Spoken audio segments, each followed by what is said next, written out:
Imagínense despertarse un día y tener tanto dolor que no puedes ni caminar. ¿Qué es el síndrome de Guillain-Barré? Y el día de hoy, Maggie Araux nos va a contar cómo descubrió este diciembre pasado que lo tenía, cómo le dio, cómo empezó y cómo está el día de hoy. A principios de diciembre del año pasado me enfermé de la garganta. Ajá. Y fui al doctor aquí en México. Sí. Y me inyectó penicilina. Ajá.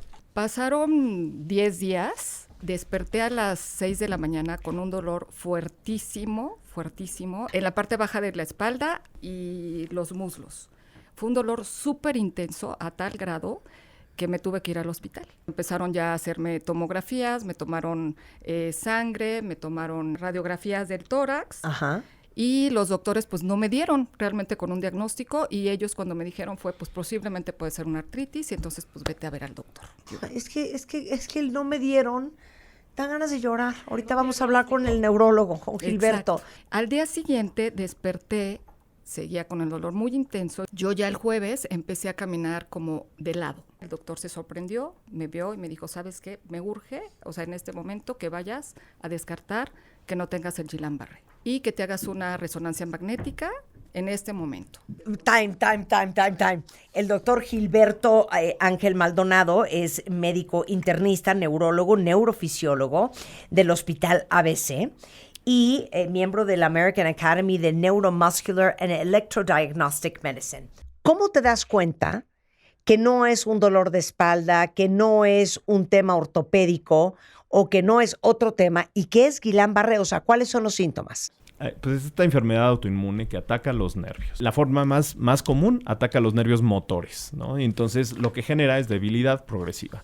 Existen varios tipos, ¿no? Que pueden atacar diferentes cosas, ¿no? Los nervios autonómicos, otro tipo de nervios motores, ¿no? Los de la cara, puede atacar también a los nervios sensitivos y entonces por eso tuvo las manifestaciones Maggie, ¿no? Del dolor tan importante que tenía en la espalda. Normalmente el Guillain-Barré se presenta como una debilidad ascendente, ¿no? Debilidad muscular. Debilidad muscular que normalmente es ascendente, empieza en los pies y va subiendo, ¿no? Hacia los muslos, los brazos, ¿no? Incluso llega a afectar los músculos respiratorios, ¿no? Y también la cara, que también le pasó a Maggie. Sí, ok, entonces te dice, vamos a ir a descartar Guillain-Barré. Y entonces, hasta el día siguiente, vuelvo, despierto otra vez y le digo a mi hija, vámonos otra vez al hospital. Me ve la doctora y cuando me revisa me empezó a preguntar que si yo había tenido una infección en la garganta o algo o alguna infección. Y yo le dije que sí. Me preguntó que si en dónde me habían inyectado. Le dije que bueno, pues obviamente en los glúteos. Y después de hacerme como algunas pruebas en las piernas y en los brazos, ella concluyó que no era Guillain-Barré, porque le dije que yo había visto un doctor el día anterior y que me había dicho que viniera a descartar el Guillain-Barré. Entonces ella me dijo que no parecía que era Guillain-Barré, sino más bien que me habían lastimado con una inyección el nervio y que más bien era ciática. Ya ven qué importante es lo que hablamos todos los días en este programa, que damos clases de medicina de todo tipo. ¿Por qué le preguntó si había tenido una infección? Porque el Guillain-Barré normalmente 3 a 4 semanas antes tienen alguna infección asociada, que es lo que ha pasado, por ejemplo, en Tabasco. Tienen alguna infección... En Tlaxcala, perdón. Sí. Alguna infección gastrointestinal o de vías aéreas y eso precede al Guillain-Barré. ¿Por? Porque el Guillain-Barré es una enfermedad autoinmune, ¿no? Entonces, en realidad, tú tienes esta infección, esta bacteria o virus tiene proteínas que se parecen mucho a proteínas de tus propios nervios y entonces tu sistema inmunológico al defenderte crea una defensa contra tus propios nervios también y los ataca.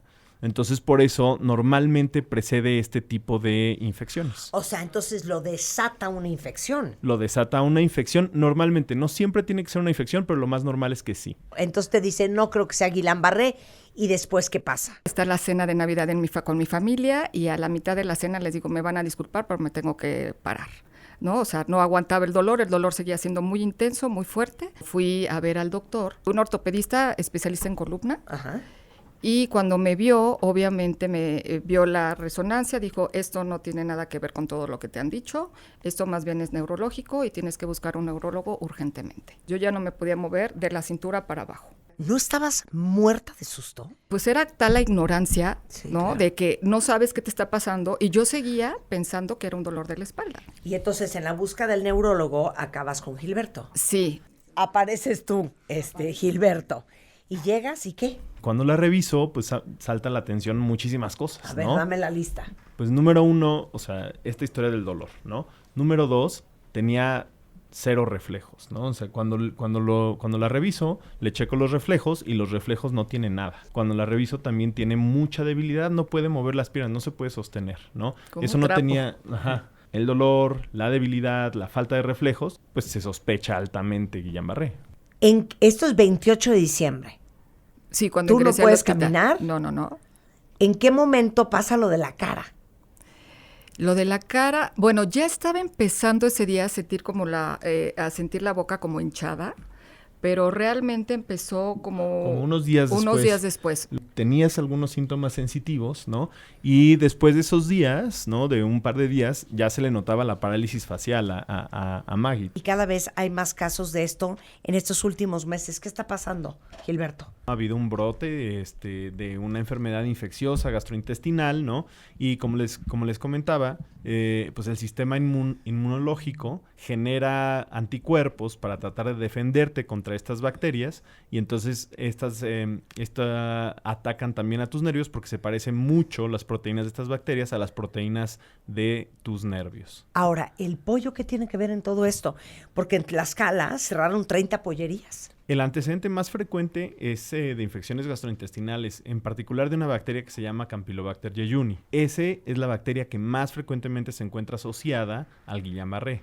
Entonces, pues fueron a las pollerías a buscar, ¿no? Si estaban contaminados estos pollos con ciertas bacterias para tratar de evitar que esto se siguiera expandiendo. ¿Comiste pollo o qué? No.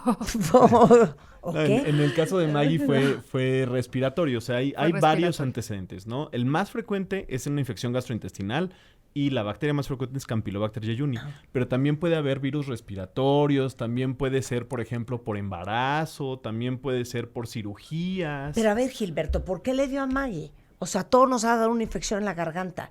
¿Qué tuvo que confabular en el organismo de Maggie para que esto le sucediera? Pues es una cosa innata en su sistema inmunológico, ¿no? O sea, fui de las desafortunadas que me tocó. Todos podríamos tener una infección por Campylobacter, pero no a todos nos va a causar Guillain-Barré. Por ejemplo, otro de los virus que están frecuentemente asociados o que se asociaron fue el COVID. El virus del Zika, no sé si se acuerdan, también estuvo muy asociado. Entonces, a muchos les dio Zika, pero no a todos les dio Guillain-Barré. Es una situación del sistema inmunológico. Ok, entonces, ¿cuánto tiempo? Resúmeme. Estuviste en el hospital, dame todo lo que te pasó y dime toda tu recuperación y ahorita hablamos del tratamiento. Bueno, estuve 3 semanas en el hospital, 5 días con el tratamiento, que es la inmunoglobulina. Después de eso, bueno, se me enchuecó la cara y también empecé con calambres en las manos. Después de eso, me lo quitaron a los 5 días, pero también no podía ir al baño. Mi estómago empezó a crecer como si estuviera embarazada. Y me dolía muchísimo también. Después de los 5 días, empecé como a los 3 días con terapia. Terapia de rehabilitación. De rehabilitación. ¿Por? Porque quedan secuelas, ¿no? Entonces, una vez que nosotros paramos la progresión de la enfermedad con la inmunoglobulina, ¿no? Puede ser inmunoglobulina o plasmaféresis. Pero lo que hacemos con ese tratamiento es parar a tu sistema inmunológico que está atacando a tus nervios. Pero lo que ya se lesionó de tus nervios, pues queda como secuela. Entonces, eso normalmente se recupera. En la enorme mayoría de las personas se recupera, pero se recupera con terapia. O sea, quedan irritados, por decirlo así. Quedan lastimados, ¿no? Sí. Eso se va recuperando poco a poquito, pero lo primero es, número 1, parar lo que sigue lastimando los nervios y número 2, pues hacer el ejercicio para que pueda recuperarse, ¿no? Sí fue muy duro porque pues también la parte del estreñimiento fue otro dolor más del que tenía, ¿no? Porque tenía dolor de espalda, dolor de piernas, tenía dolor por todos lados y los dolores eran súper intensos. Entonces, súmale aparte el del estómago, pues sí fue un poco complicado. Siempre estuve con la mejor actitud, siempre estuve diciendo sí, No, ya vamos, te vi. siempre estuve diciendo, lloraba, pero lo hacía. Ante cualquier evento de una parálisis ascendente, de una parálisis, ¿no?